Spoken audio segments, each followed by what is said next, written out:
حي على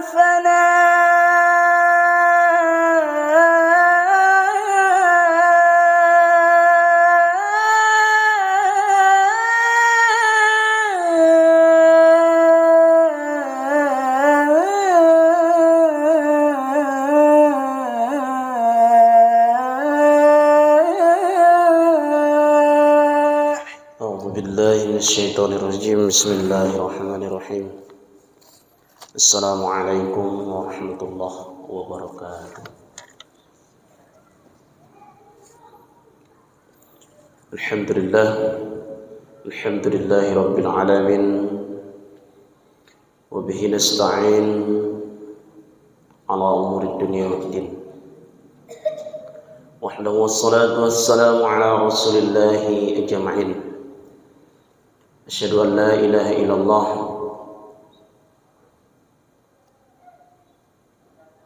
وأشهد أن محمد عبده ورسوله.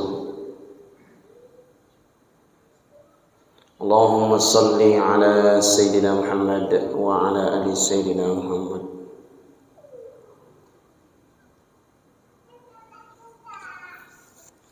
قال الله تعالى في القرآن الكريم: أعوذ بالله من الشيطان الرجيم. يا أيها الذين آمنوا اتقوا الله حق تقاته ولا تموتن إلا وأنتم مسلمون. Para bapak ibu jamaah yang semoga dirahmati oleh Allah Subhanahu wa taala. Pada kesempatan kali ini insyaallah Allah berikan kesehatan, kesempatan sepekan ke depan kita akan melanjutkan kajian kita tentang fikih jual beli, fiqhul buyu', dan kemudian yang berkaitan dengan itu yakni muamalat. Berikutnya adalah qala al-musannif rahimahullahu taala wa nafa'ana Allah bi 'ulumihi fid dharain amin. Waslun, pasal berikutnya adalah wal mutabayi'ani bil khiyar ma lam yatafarraqa, yakni dua orang yang melakukan jual beli kemudian mereka boleh khiyar ma lam yatafarraqa selagi mereka belum berpisah. Jadi Bapak Ibu, di pasal berikutnya ini kita berbicara tentang masalah khiyar.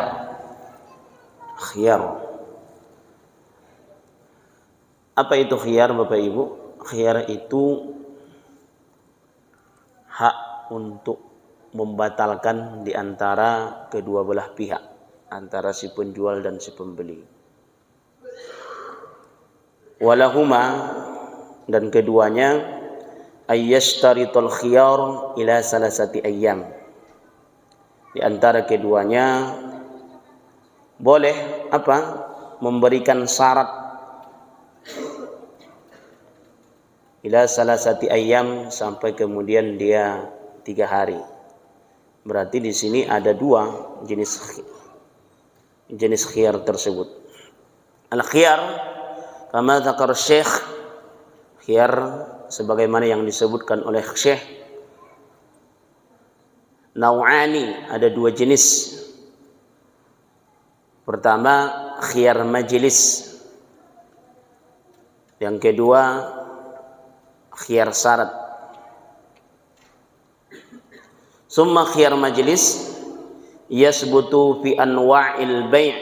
Adapun khiyar majlis itu terjadi di segala jenis jual beli. Bapak Ibu yang semoga dirahmati Allah Subhanahu wa taala. Jadi khiyar majlis ini itu adalah misalnya begini. Ketika seseorang melakukan jual beli antara si A dan si B, mereka melaksanakan jual beli, dan di antara mereka berdua ini masih boleh meskipun sudah dibayar untuk membatalkan jual beli tersebut selama mereka masih saling melihat, walaupun berarti bukan di tempat, pergi ke tempat lain, tapi kalau mereka misalnya masih dalam satu tempat, dalam mobil misalnya, itu masih boleh untuk membatalkan jual beli tersebut di antara keduanya. Namanya adalah khiyar majelis. Nanti kemudian ada khiyar syarat, ada juga kemudian khiyar aib. Jadi ilmu fikihnya begitu, Pak.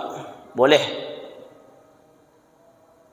Di antara ulama yang kemudian menjelaskan tentang ini ada Imam Abu Hanifah, kemudian Muhammad Idris Asy-Syafi'i atau Imam Syafi'i, kemudian Imam Ahmad bin Hambal. Di antara mereka ini membolehkan khiyar majelis. Tapi Imam Malik tidak ada khiyar majelis. Meskipun ini hadis nanti berikutnya Bapak Ibu. Hadis liqaulihi sallallahu alaihi wasallam, al-bai'ani bil khiyar. Jual beli itu ada khiyarnya, malam yatafarraqa. Ini hadis ini yang meriwayatkannya adalah Imam Malik dan status hadis ini adalah sahih. Tapi bagi Imam Malik tidak ada khiyar majelis. Itu pula. Tentu ada alasan tertentu ini. Kenapa kemudian Imam Malik tidak membuat khiyar majelis? Lalu bagaimana nanti kalau sudah ada kekeliruan, ada istilahnya itu ikolah.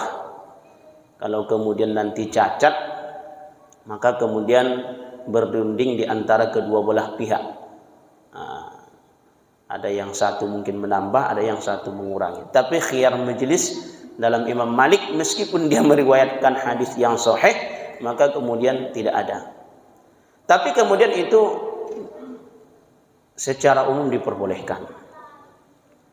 Tapi Bapak Ibu, hukum itu bukan hanya sekedar dipikih saja. Nanti kan ada pula khiyar syarat.